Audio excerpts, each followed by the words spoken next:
저는 제 인생 40년 중에서 34년을 대구에서 살았습니다. 그리고 이제 수도권에 온 지 6년 정도가 되었습니다. 제가 6년을 지내온 지금, 그리고 용인제일교회에서 사역하면서 계속해서 제가 땀을 흘리며 내 자신을 위해서 노력하고 있는 것이 있습니다. 제 인생 좌우명이 땀은 나를 위해 흘리고 눈물은 이웃을 위해 흘려라입니다. 이 좌우명에 맞게 저는 지금도 땀을 흘릴 만큼 부단하게 노력하고 있는 것이 있습니다. 그게 혹시 무엇인지 아십니까? 제가 가장 고치고 싶어 하는 것 중에 하나인데요, 바로 사투리입니다. 저는 제 나름대로 표준어를 잘 쓰고 있다라고 생각하는데요. 그리고 제 대구에 있는 동기 목사님들이 유튜브에 올라오는 이 설교를 보면서 이렇게 말하는 겁니다. 야, 이진희 목사 너 완전 서울 사람 다 됐더라. 야, 서울말 진짜 잘 쓴다. 이렇게 말을 해서 저도 당연히 그런 줄 알고 있었습니다. 근데 그건 저의 참 큰 착각이었습니다. 저희 교구 사무실에는 서울 태생인 박신결 목사님이 있습니다. 제가 그 목사님의 말투를 유심히 살펴보았습니다. 그때 특징이 한 가지 있었는데요. 서울 사람들은 아주 자연스럽게 쓰고 있지만 지방 사람들은 반드시 신경 써야지만 고쳐지는 사투리가 몇 가지 있는데, 예를 들면 이런 겁니다. 용인제일교회 성도님들은 서울 분들이니까 그죠? 잘 모르시겠지만 이런 겁니다. 예를 들어서 누군가가 저에게 커피를 사주잖아요. 그러면은 누군가 저에게 커피를 사주시면 대부분 지방 사람들은 뭐라고 대답하냐면, 뭐라고 대답할까요? 감사합니다 이렇게 대답합니다. 그런데 제가 유심히 봤습니다. 박신경 목사님 뭐라고 대답하는지. 뭐라고 대답하는지 아십니까? 커피 감사해요. 이렇게 얘기하더라고요. 아까 내가 저 목사님은 저렇게 얘기하시나 하고 봤는데 담임 목사님이 또 그러시더라고요. 커피 감사해요 이렇게 얘기하더라고요. 내가 이게 서울 사람들은 이렇게 얘기하는가 보다, 제가 그렇게 느꼈습니다. 그리고 또 이제 미용실을 갔습니다. 이제 미용실을 가서 이제 머리를 자르고 나서 이제 머리를 감겨주잖아요. 그러면 미용사가 묻습니다. 물 온도가 어때요? 이렇게 묻더라고요. 제가 뭐라고 대답했을까요? 에? 지방 사람이잖아요. 괜찮습니다. 이렇게 얘기해요. 근데 서울 사람들은 뭐라고 대답하는지 아세요? 물 온도 어떠세요? 그러니까 서울 사람들은 좋아요 이렇게 얘기하더라고요. 와, 정말 헷갈리더라고요. 그래서 제가 또 저만 그런가 싶어서 또 저희 집에 가서 제 아들한테 물어봤습니다. 하임아, 너 미용실에 머리를 감겨주잖아. 그래서 선생님이 물 온도 어때요? 라고 이야기하면 너 뭐라고 대답해? 라고 했더니 괜찮습니다 이렇게 얘기한다 그러더라고요. 역시 대구 사람 하고 제가 그걸 느꼈는데요.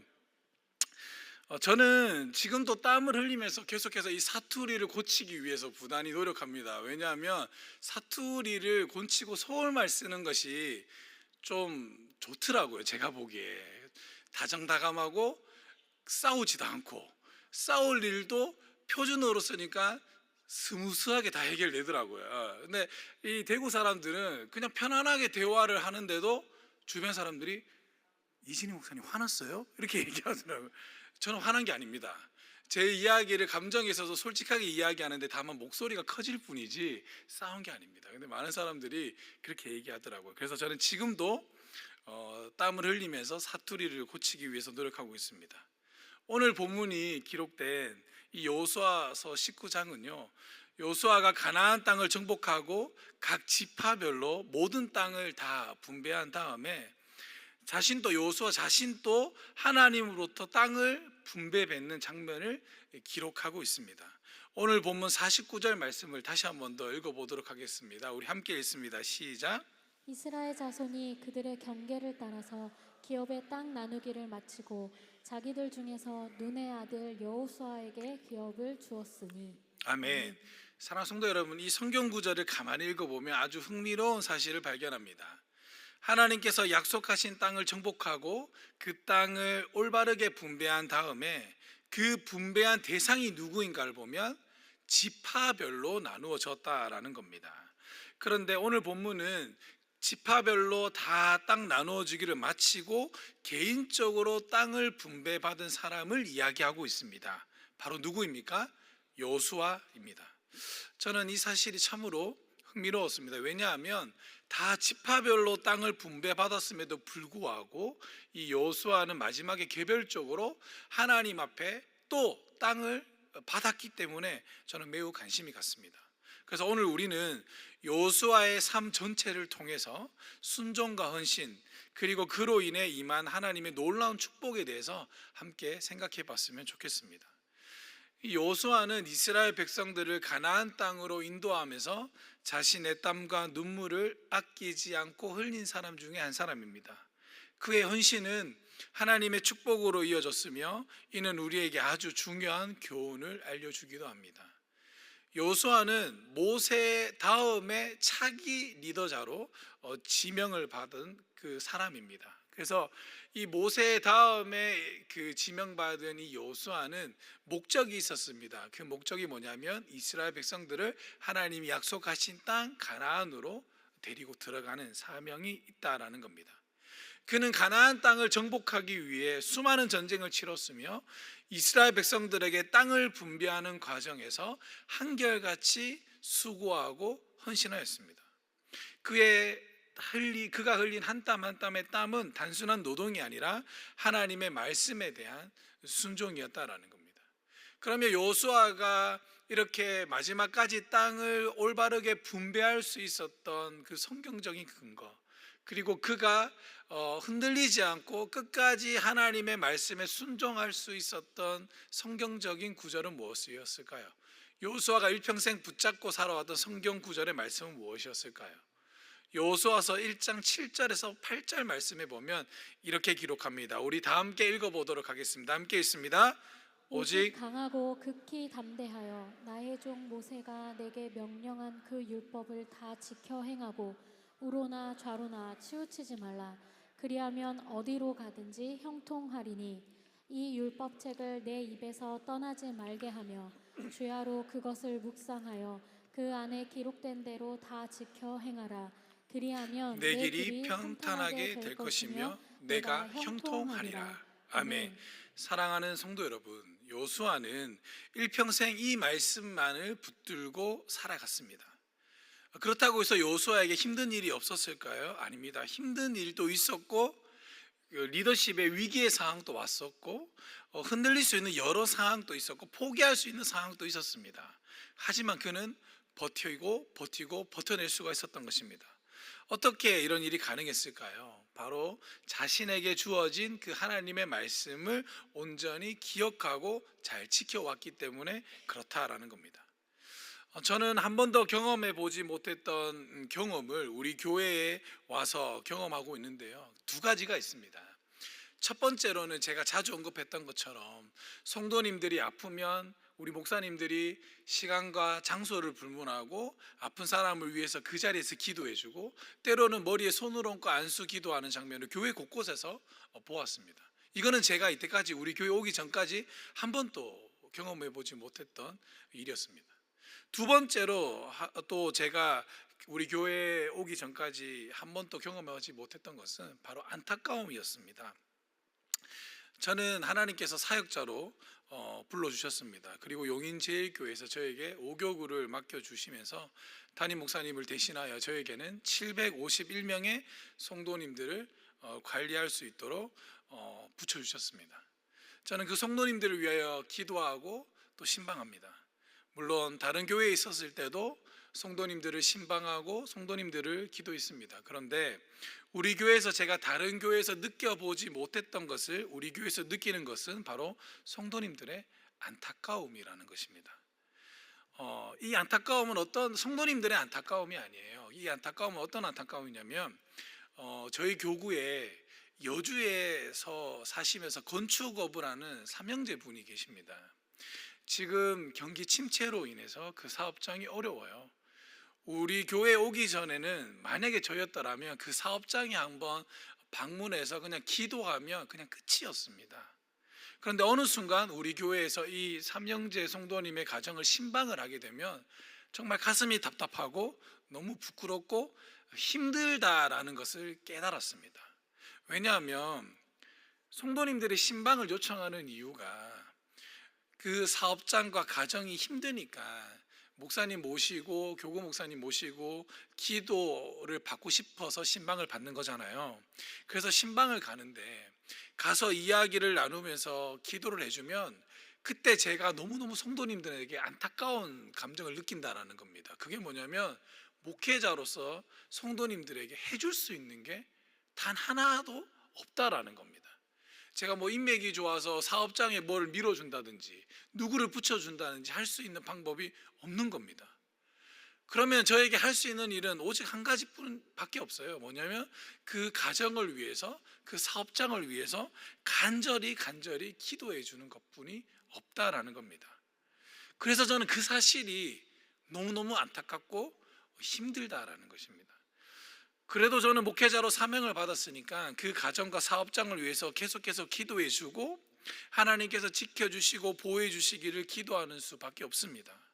그리고 하나님께서 저에게 주신 목회자의 사명을 붙잡고 힘들지만 그 가정이 일어나기를 기대하면서 하나님 앞에 눈물의 씨앗을 뿌리는 거죠. 그러면서 뚜벅뚜벅 한 걸음 한 걸음 나아가는 것입니다. 사랑하는 성도 여러분, 여호수아의 일대기를 쭉 살펴보면 여호수아도 흔들릴 수 있는 많은 상황들이 있었습니다. 그럼에도 불구하고 그는 말씀에 순종하여 하나님이 주신 사역, 그 사명에는 열심히 땀을 흘려 노력하는 모습을 보이고 이스라엘 백성들이 범죄하거나 또는 이스라엘 백성들이 죄에 타락하는 모습, 그래서 하나님으로부터 징계받는 모습, 하나님으로 떨어져 나가는 모습을 보게 되면 여호수아는 여전히 그 이스라엘 백성들을 보면서 눈물을 흘리는 모습을 많이 보게 된다라는 것입니다. 어떻게 여호수아에게는 이러한 모습들이 나타나는 것일까요? 아니, 다시 정확하게 말씀을 드리자면 어떻게 여호수아는 땀은 자기 자신을 위해서 흘리고 눈물은 이웃을 위해 흘릴 수 있는 그러한 사람으로 변화될 수 있었을까요? 제가 생각하기에 여호수아가 땀은 자기 자신을 위해서 흘리고 눈물은 이웃을 위해 흘릴 수 있었던 것은 하나님의 말씀에 순종했기 때문입니다. 그러면 우리가 물을 수 있는 거예요. 어떻게 여호수아는 이렇게 순종할 수 있었을까? 제가 서두에 여호수아의 일평생, 여호수아가 일평생 붙잡고 있다는 말씀이 있다라고 말씀드렸잖아요. 여호수아서 1장 7절 말씀을 여호수아는 지도자가 된 후에도 죽기 직전까지 그 말씀을 계속해서 붙잡고 있었다라는 겁니다. 그리고 그 붙잡은 말씀을 가슴속에 새기고 순종했다라는 겁니다. 그리고 나서 단순히 여호수아는 기억을 하고 순종을 했다는 것이 아니라 하나님께서 주신 그 법도를 아예 자신의 몸에 가슴팍에 새겨버렸다라는 것입니다. 그것이 바로 할례인 것입니다. 여호수아서 우리 5장 2절 말씀을 한번 볼까요? 우리 여호수아서 5장 2절 말씀 함께 읽어보도록 하겠습니다. 함께 읽습니다. 시작. 그때 여호와께서 여호수아에게 이르시되 너는 부싯돌로 칼을 만들어 이스라엘 자손들에게 다시 할례를 행하라 하시매. 아멘. 이 장면은 이스라엘 백성들이 길갈에서 다시 할례를 받는 장면입니다. 왜 하나님은 길갈에서 할례를 행하게 하셨을까요? 우리나라에도 그렇잖아요. 강을 건너간다, 강을 건너왔다라는 표현을 어느 때 합니까? 삶과 죽음, 이승과 저승을 나눌 때 그 경계선이 바로 물인 겁니다. 강인 겁니다. 아마도 이스라엘 백성들도 마찬가지였을 것 같습니다. 이스라엘 백성들은 역사적으로 하나님이 아브라함을 부를 때 아브라함은 하나님의 말씀에 순종하여 그의 집과 친척과 고향 땅을 떠나 하나님의 약속하신 땅을 가기 위해서 무슨 강을 건넜을까요? 유브라데 강을 건넜습니다. 그리고 이스라엘 백성들은 이제 하나님의 약속하신 땅, 자신들의 종살이하고 있다가 이제 하나님께서 선택받은 민족으로 자유민으로 하나님을 섬기기 위해 출애굽했을 때 그들이 건넜던 강은 홍이었습니다. 그리고 지금 여기 길갈로 오기 전 또 하나의 강을 건너게 됩니다. 바로 요단강입니다. 이제 요단강을 건너 이스라엘 백성들은 하나님의 약속하신 땅 바로 앞까지 오게 된 것입니다. 이때 여호수아가 이스라엘의 지도자로 세워지면서 여호수아서 1장 7절과 8절의 말씀에 순종하며 이스라엘 백성들을 이끌고 목적지로 나아갈 때 그는 요단강을 건너면서 여리고성 전투에 앞서 하나님의 말씀을 자신들의 몸에 새기게 되는데 그게 바로 할례다라는 것입니다. 할례는 저와 여러분 남성분들은 잘 알고 있는 겁니다. 남성의 생식기의 피를 자르는 종교적인 의식입니다. 이제 여리고성 전투를 앞두고 있는데 하나님은 여호수아서 5장 2절의 말씀처럼 칼을 들어 뭐라고 하는 겁니까? 적을 베기 전에 누구부터 베라라는 것입니까? 나, 바로 자기 자신을 베어라 라고 말씀을 하고 있다라는 것입니다. 남성분들은 아실 것입니다. 할례를 받으면 잘 움직이지 못하게 되고 누워만 있어야 한다라는 것을요. 그런데 하나님은 왜 이렇게 큰 전투를 앞두고 할례를 행하게 하시는 것일까요? 그것은 바로 하나님을 의지하고 순종하는 훈련을 먼저 하게 하신 것이라는 겁니다. 할례를 통해서 이스라엘 백성들은 하나님의 말씀을 자신의 몸에 새김으로 자신이 하나님의 백성임을 자각하고 자신들이 종살이할 때 자신들의 가족과 또 자기 자신을 구원해 주신 네가 누구인지를, 그리고 지금까지 여기까지 인도해 주신 신이 누구인가를 그들이 할례를 통해서 몸으로 직접 체험하고 깨닫고 있다라는 것입니다. 사랑하는 성도 여러분, 여호수아는 자신을 위해 땀을 흘리고 이웃을 위해 눈물을 흘릴 수 있었던 것은 바로 하나님의 말씀의 순종이었습니다. 근데 이 순종은 그냥 되는 것이 아닙니다. 하나님의 말씀을 내 몸에 새기는 것입니다. 그것이 여호수아에게 할례였다면 지금 우리에게 하나님의 흔적은 저와 여러분들에게 새겨져서 말씀에 순종이 되게 하는 그 그릇을 만들게 하는 것은 무엇일까요? 저는 여러분들에게 권면드리고 싶습니다. 하나님의 말씀에 순종할 수 있는 현대적인 할례 표징은 바로 실천인 것입니다. 아멘입니까? 여러분들 하나님의 말씀을 듣고 끝나는 것이 아니라 순종하겠다라고 마음을 먹었다면 하나님의 말씀을 듣고 실천할 수 있기를 주님의 이름으로 간절히 축복하고 소망합니다. 실천은 경험적인 지식인 거예요. 이 경험적인 지식은 나에게 큰 힘이 되고 큰 능력이 됩니다. 내가 머리로만 암기하고 있었던 그 말씀이 물론 내게 힘이 되지만 내가 힘든 상황에서 나를 도와줬던 그 하나님의 경험은 아주 소중한 거예요. 왜냐하면 내가 또다시 큰 위기를 닥쳤을 때 하나님께서는 이 위기에서도 나를 건져주셨으니 지금의 위기에서도 나를 건져주실 거라는 그 경험이 실천이 되는 것입니다. 그리고 그 하나님이 여러분들에게 체험이 되고 간증이 되고 여러분들에게 소망이 되는 줄 믿습니다. 근데 이건 실천은 어려워요. 왜냐하면 열매가 바로바로 나타나지 않기 때문에 어렵습니다. 옛날에 어느 작은 마을에 성실하고 헌신적인 농부가 살고 있었습니다. 그는 매일 아침 일찍 일어나 땅을 갈고 씨를 뿌리며 한결같이 정성을 다해 자신의 농장을 돌보았습니다. 이 농부는 특히 한 그루의 사과나무를 매우 아끼고 열심히 잘 보살폈는데요. 매일매일 물을 주고 그 나무에게 사랑한다라고 말을 하고 가지를 열심히 잘 다듬어 주었습니다. 그리고 때때로 필요한 영양분도 꼬박꼬박 주었습니다.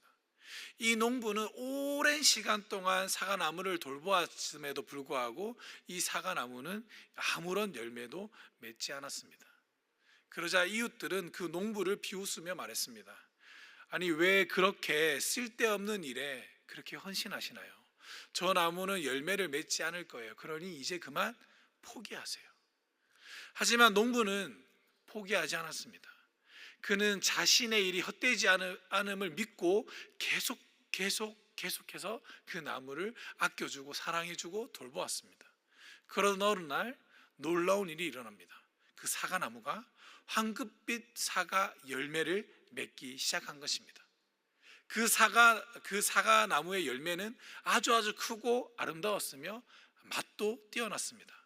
마을 사람들이 깜짝 놀라면서 농부에게 물었습니다. 아니 어떻게 이런 일이 일어날 수 있습니까? 아니 어떻게 이런 기적이 당신에게 일어날 수 있습니까?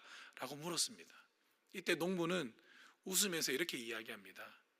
저는 단지 하나님께서 주신 사명을 따라 이 나무를 성실히 돌보았을 뿐입니다.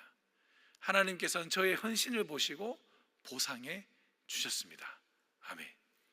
사랑하는 성도 여러분, 이 이야기처럼 우리가 하나님의 말씀에 순종하고 그 말씀에 감동을 받아 실천할 때 때로는 세상 사람들이 우리를 무시할 수 있고 조롱할 수도 있습니다. 하나님께서 나에게 주신 사명이 나에게는 아주 크고 영광스럽지만 세상 사람들이 봤을 때는 초라하고 부질없고 미련한 것일 수도 느껴질 수 있다는 겁니다. 그리고 그걸 조롱하기도 한다는 것입니다. 그래서 때로는 내가 서운할 수 있습니다. 때로는 내가 실망스러울 수도 있습니다. 내가 이렇게 헌신하고 내가 이렇게 수고하는데 왜 아무도 못 알아줄까? 그런 생각이 들 수도 있습니다. 그러나 여러분들 포기하지 마십시오. 하나님께서 여러분 개개인에게 주신 사명은 결코 작은 것이 아닙니다. 결코 가차는 것이 아닙니다. 결코 가치가 없는 것이 아닙니다. 각자에게 주신 하나님의 사명은 크고 놀랍고 위대하다라는 것입니다. 하나님은 반드시 저와 여러분들에게 주신 사명을 기억하고 그 사명을 완수하는 사람들에게 오늘 본문의 여호수아처럼 반드시 축복해 주실 것입니다. 우리 갈라디아서 6장 9절 말씀을 함께 한번 읽어보도록 하겠습니다. 함께 읽습니다. 우리가 선을 행하되 낙심하지 말지니 포기하지 아니하면 때가 이름에 거두리라. 아멘. 우리가 선을 행하되 낙심하지 말지니 포기하지 아니하면 때가 이름에 거두리로다. 아멘. 저는 이 말씀을 붙잡고 늘 살아갑니다. 그래서 성도님들하고 때로는 신방할 때 이런 말들도 해줍니다. 목사님, 제 아이는 언제쯤 돌아올까요? 제 남편은 언제쯤 돌아올까요? 제 와이프는 언제쯤 돌아올까요? 그럴 때 저는 이렇게 얘기합니다. 열심히 기도하고 사랑으로 섬기고 헌신해주면 하나님의 그때가 되었을 때 반드시 돌아옵니다 라고 이야기해 줍니다. 제가 부끄럽지만 한 가지 간증을 한번 해볼까요? 저는 많은 목사님들이 간증했던 것처럼 어떤 목사님들은 전도사 때 등록금이 없어가지고 기도하면 몰래 다른 사람들이 채워줬다라고 그러잖아요. 근데 저는 한 번도 그런 적이 없었습니다. 너무너무 억울했어요.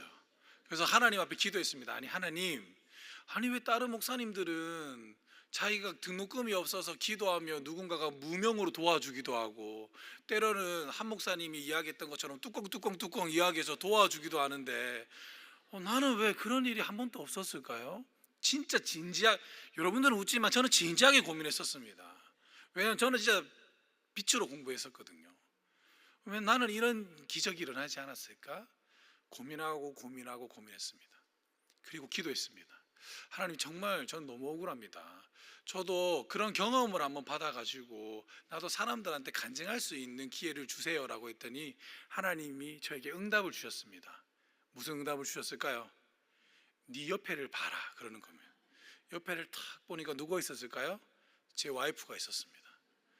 제 와이프가 꼬박꼬박 번 돈으로 저는 열심히 생활을 학교 공부를 다 마쳤습니다.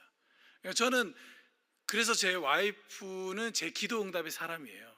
그래서 제가 우리 와이프에게 꼼짝 못합니다. 이분 때문에 제가 살고 있기 때문에. 그러니까 이분이 없으면 제 인생은 하나님과 하나님 없으시면 안 되지만 이 와이프 없이도 잘 안 되는 사람이에요. 잘 많이 도와주는 사람입니다. 그래서 제가 그렇게 생각해 봤어요. 아니 하나님 와이프 있다라고 해서 뭐 됩니까? 라고 이야기했더니 그러면서 또 기도했더니 하나님이 또 뭐라고 응답 주냐면 진이야 잘 들어라. 그때 한 번의 기적으로 그분들은 그렇게 등록금이 채워졌지만 너는 일평생 ATM기가 있지 않니? 이렇게 얘기를 하는 겁니다. 그래서 제 와이프한테 미안하지만 저는 그런 간증이 있는 겁니다. 그러면서 제가 또 너무 대놓고 쓰시.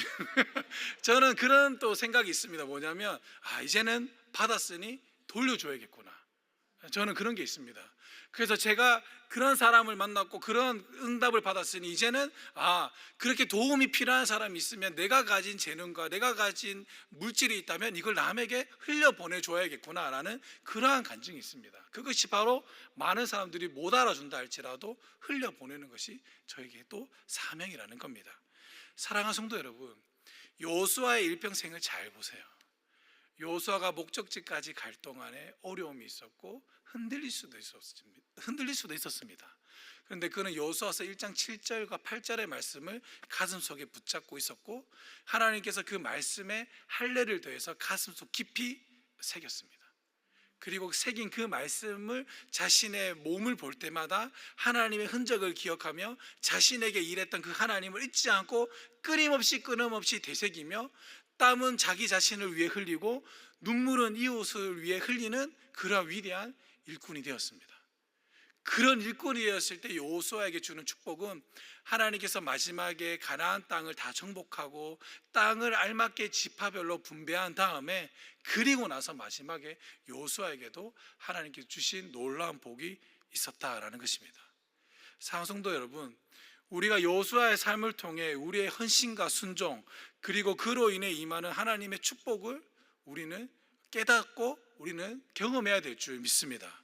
우리의 땀과 눈물이 하나님께 드리는 헌신과 이웃을 향한 사랑의 표현이 될 때 하나님께서는 우리에게 큰 축복을 허락해 주실 줄 믿습니다.